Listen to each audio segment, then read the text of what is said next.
সাথে সাথে যখন আয়াত নাযিল হয়ে গেল, ফাওয়াল্লি ওয়াজহাকা শাতরাল মাসজিদিল হারাম, হে নবী আপনি মসজিদে হারামের দিকে ফিরে নামাজ আদায় করেন। সাথে সাথে নামাজের ভিতরেই তিনি বাইতুল্লাহর দিকে ফিরে গেলেন, সাহাবারাও ঘুরে ফিরে গেলেন।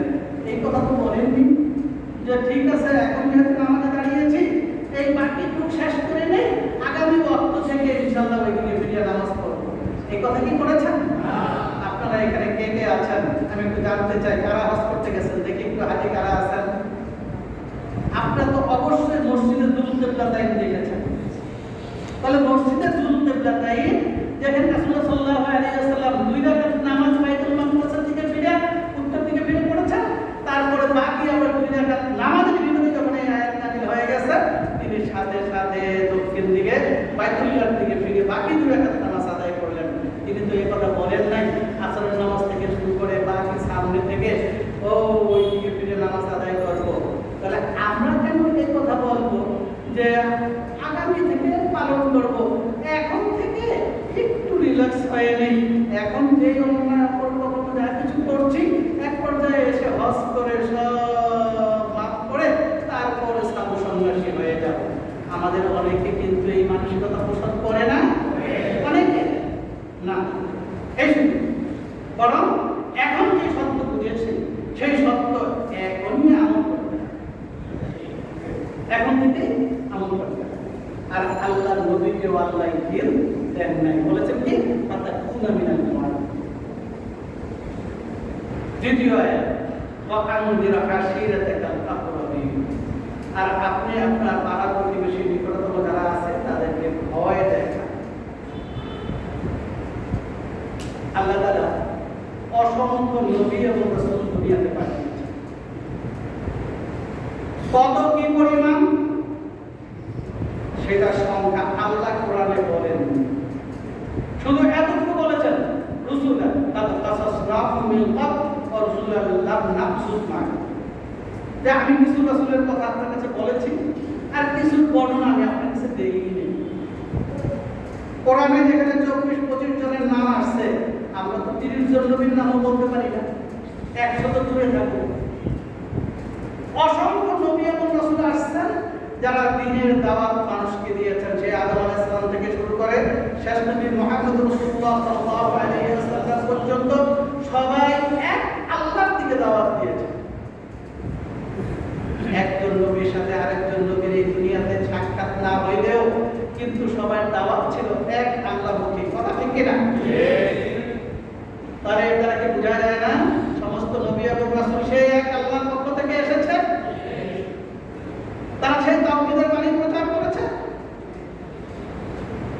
আর সে শুনলো কে শুনলো না, কে মানলো কি মানলো না, এই দিকে দেখার কোনো সুযোগ নাই। কেন সুযোগ?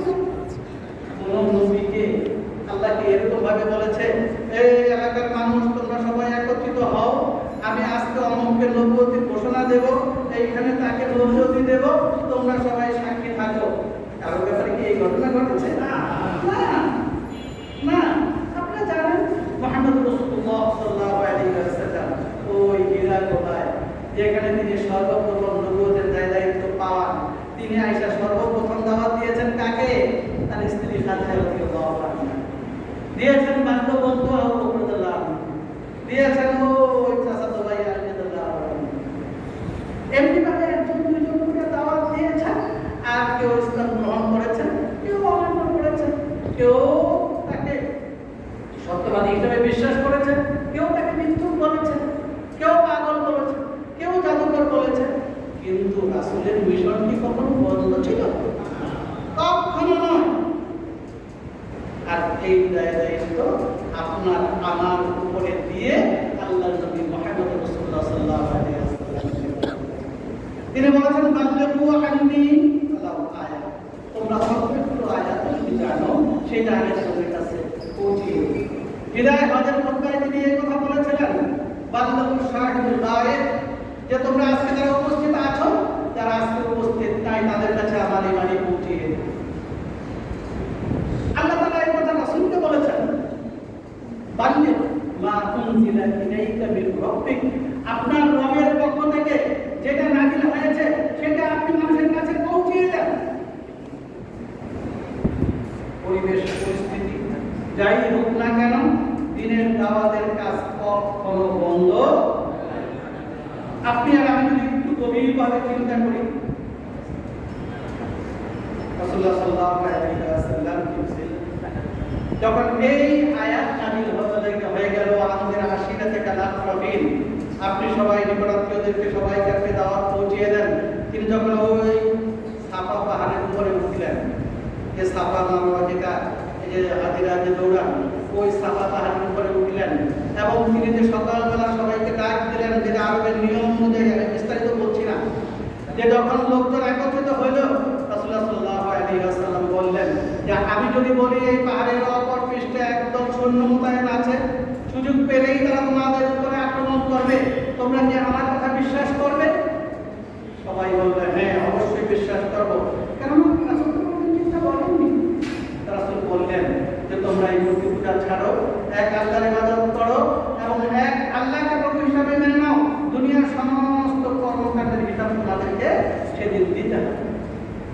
তিনি যে প্রকাশ্যে দাওয়াত দিয়ে দিলেন, আপনি এবার আমি একটু চিন্তা করি, আপনি আর আমি একটু চিন্তা করি, সেদিন পরিবেশটা কেমন ছিল, সেই দিন অবস্থাটা কেমন ছিল।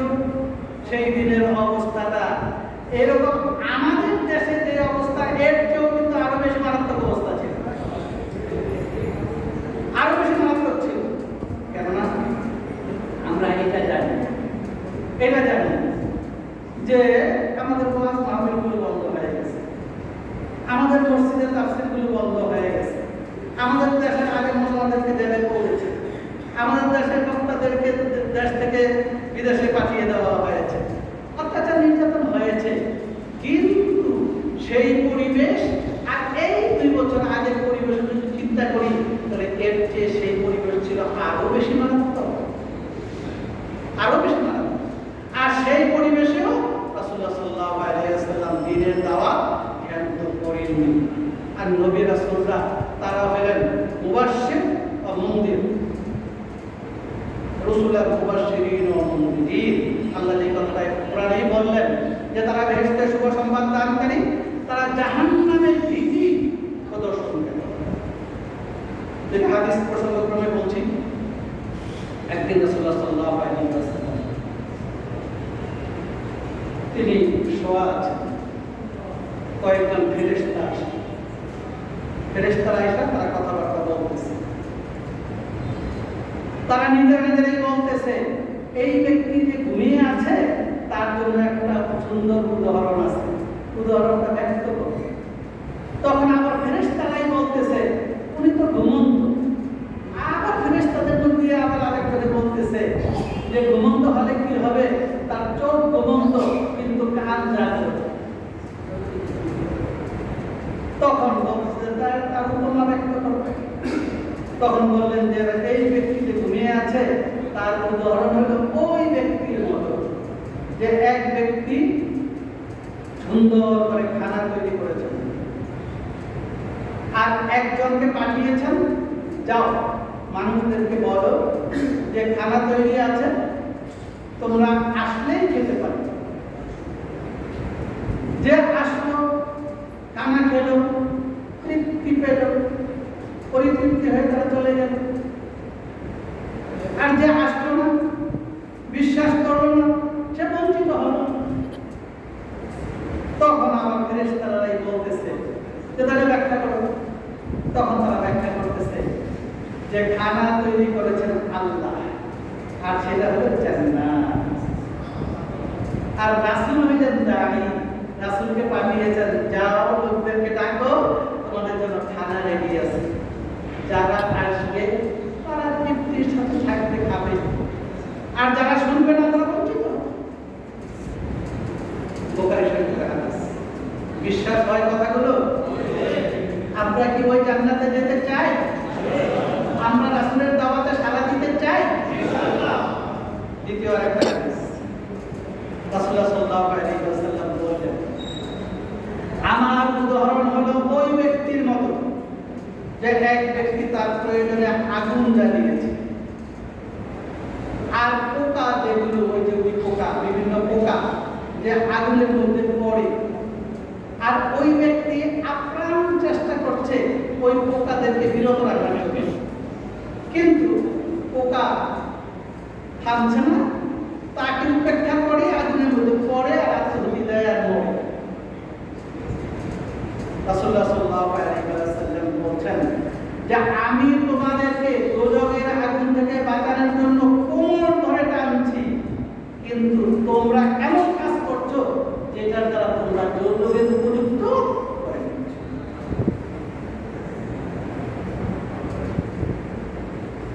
তাহলে রাসূল তিনি এই যে জান্নাতের শুভ সংবাদ দানকারী, তিনি জাহান্নামের ভীতি প্রদর্শন করেন। এরকম সব নবীদের জান্নাতের শুভ সংবাদ দিয়েছেন, জাহান্নামের ভয় দেখিয়েছেন। মজার হাজিরিন, আল্লাহ তাআলা রাসূল সাল্লাল্লাহু আলাইহি ওয়াসাল্লাম যে দিনের দাওয়াত নিয়ে দুনিয়াতে